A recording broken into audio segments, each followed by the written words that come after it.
to Ms. Ilana Gritzewsky.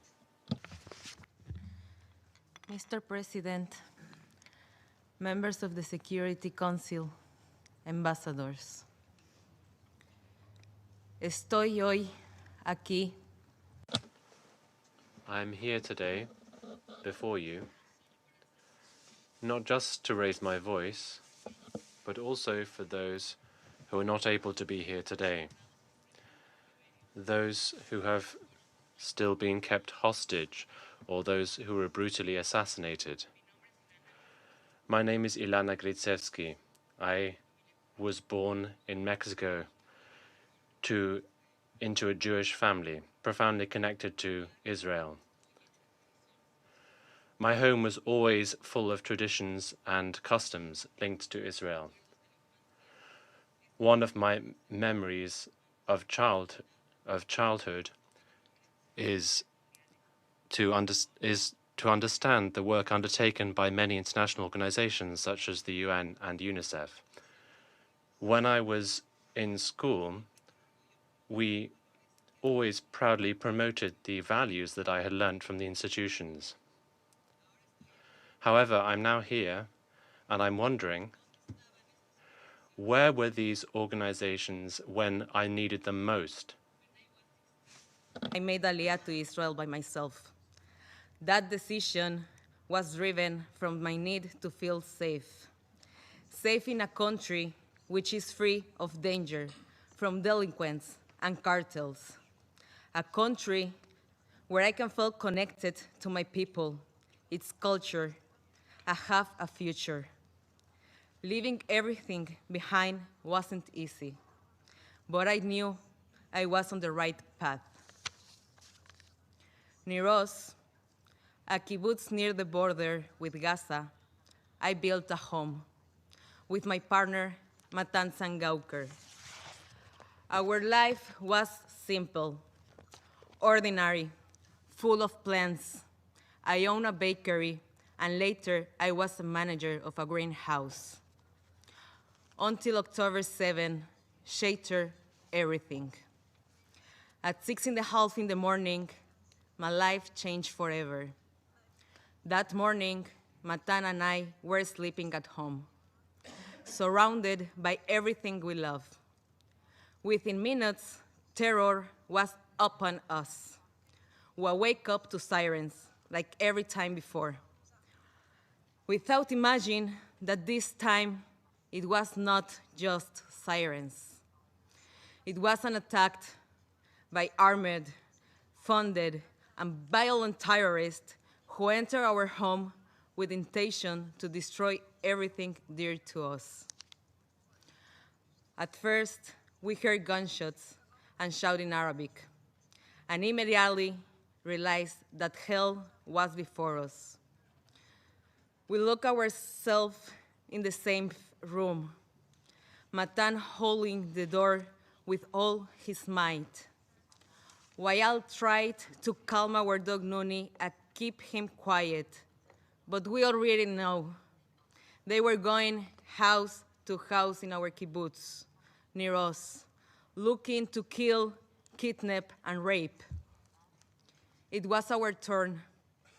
They broke into my house, shooting in everything direction and breaking everything until Matan could no longer hold the door of the safe room. At that moment, we jumped out the window in an attempt to escape death. In that moment, I lost contact with Matan. I hid behind a cabinet on the back porch of my neighbors, Gadi and Judy's house. Gadi Haggai and Judith Weinstein Haggai, like so many others in Iros, were murdered on October 7, and their bodies were taken into Gaza.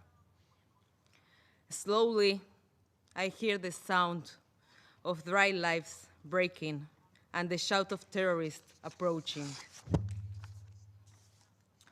And then they grabbed me by my hair, hit me on the stomach, causing me lose my breath. They dragged me across the floor, lift me, and throw me against the wall. They put me guns at me, tried to fill me with my fun. I raised my hands, told them I was Mexican, begging them not to hurt me, not to rape me, not to shoot me. Just let me go. The only thing I could think was why my family have to see me end my life like this. The terrorists beat me, humiliate me, touched me all over, threw me on the motorcycle, and took me to Gaza. I saw near us the place where we built our life turned to ash. On the way to Gaza, when they start to touch me and sexual abuse me, I passed out physically and mentally. I couldn't handle it anymore. I guess my body prefers to shut down.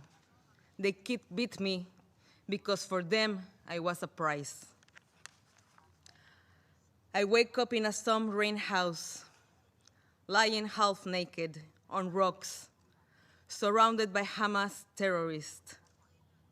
I had to beg not to be raped. I'm telling them I was on my period. At first, they didn't understand if I was on my period or I was pregnant, but nevertheless, that made them leave me alone. They threw me a hijab, a dress, at me, and ordered me to get dressed. I didn't know exactly what had been done to my body in those last minutes when I was in condition. But my soul already knew nothing will be ever the same. I was suffering for a fractured jaw, a broken pelvis, ear damage for explosion, and a burn leg. One of the first day, many people came to see me, to play main games. One of them fixated on me. He told me I will never leave, that I was beautiful, that we were going to marry and have children. Even if there is a deal, I will not be released. He handed me with his gun, told me to play with it, and stole all my jewelry. The next day, around noon, they brought me another hostage from near us. That gave me strength. I realized I wasn't alone. We looked out for each other. After a week, our wars told us that the IDF is going to attack the house, so we need to move to a different place. I found myself walking through the Gaza streets, holding the terrorist's hand as if I were his wife. When we arrived at the other apartment, all of the neighbors came out to see the new prize. They knew exactly who we are. We stayed there for only one day and moved again. This time, they took us to a dirty house full with cockroaches. We slept on the floor with a thin mattress that wasn't a really mattress. We spent over 14 days there with barely any food, almost no water, constant psychological terror, no basic human humanitarian needs, such as medicine, showers, hygienic products. In 55 days in captivity, I lost 12 kilograms, which is around 24 pounds.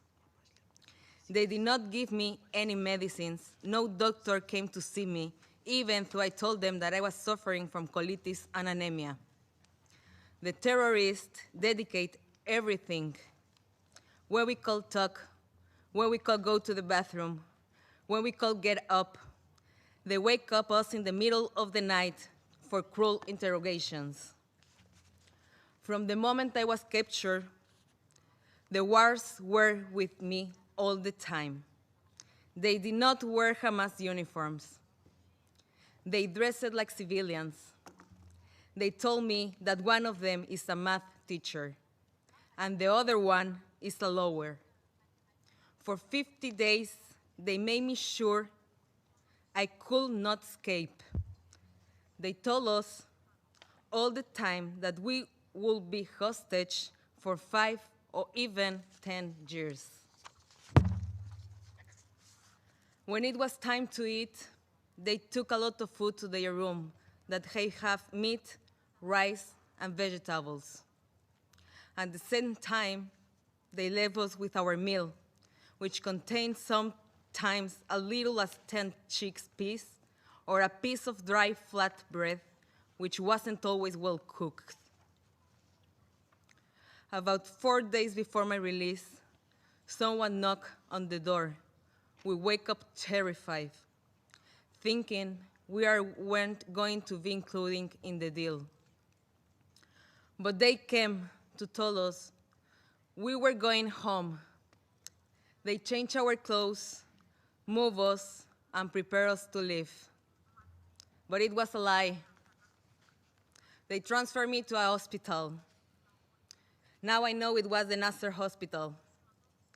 They look us through the back entrance and walk us past all the civilians. In the hospital, there was an area which was closed off and used only by Hamas. With an armored ward, they look us in a room where we meet the third hostage. The next morning, around 10 a.m., they told us again that we are going home. They moved us on another room and made me undress to check I have no surveillance device on me. Later, they briefed us, checked us, gave us supplies, and told us to get into a car waiting outside. But instead of taking us to freedom, they take us to a tunnel. There we see more hostages, some of whom were my friends from my kibbutz near us. I saw Eitan Oren and David Cuño there, who still remain in hands of Hamas. It was only then, in the tunnels, after more than 50 days, that I found out that my boyfriend Matan was also a hostage, just a short distance away, but I couldn't reach him. I begged to the terrorists to let me see him. They said later. I made me do different things, such as clean the kitchen to make me think that after that they will let me see him. Later, never came, and did not get to see Matan. The next day, they told me I was leaving. I refused. I wanted to see Matan. I knew that if I would leave, my soul will remain there in Gaza. But they didn't let me stay. So I left with a hole in my heart. I promised my friend I will do everything in my power to bring them home. And now I'm keeping that promise. People see my face and think I'm free. But freedom is not a switch you can turn on and off.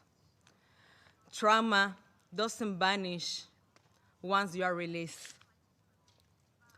Now, with every siren, every rocket for Iran, Yemen, or Gaza, I'm throwing back into the held.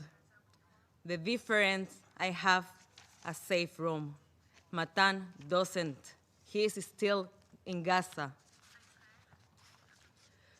You hear about what Hamas has done on October 7.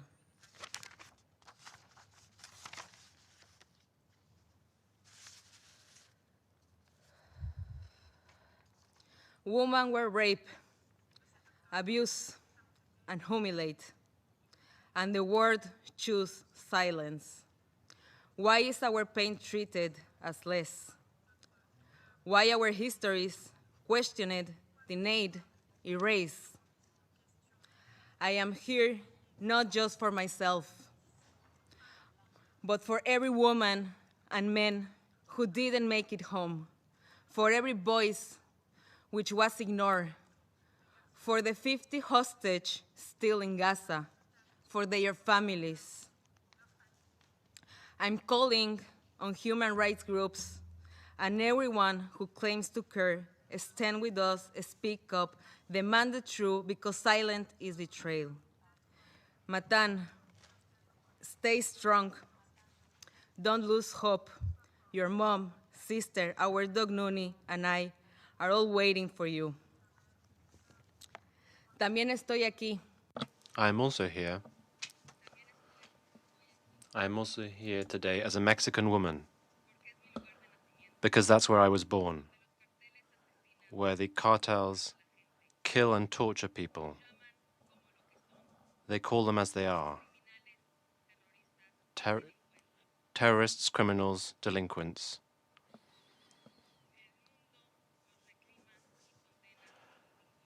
The world doesn't hesitate to condemn them. So that's why I wonder why Hamas, who burn children alive, rape women, and mutilate bodies, kidnap children and adults, why are they not condemned in the same way? Why is Hamas considered differently? Why is it not considered the terrorist group that it is? Why are Jewish victims questioned, and why are our accounts questioned when others are immediately believed? This is a double standard, and it's hypocritical. It's not just hypocrisy, it's betrayal. of the Council.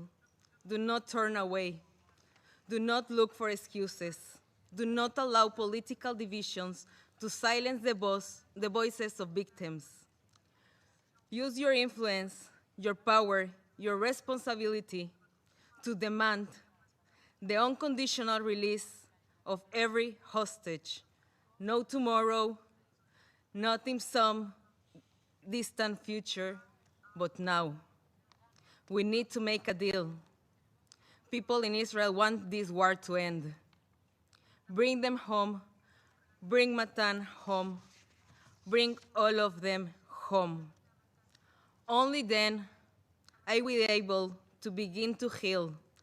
Only then can the hostages' families begin to heal. Only then we will begin to believe again in the values that the Council was created to uphold. Mr. President, Excellence, I was released after 55 days, but my soul remains in captivity with Matan and all the hostages. Until they return, no one of us truly free. Thank you so much.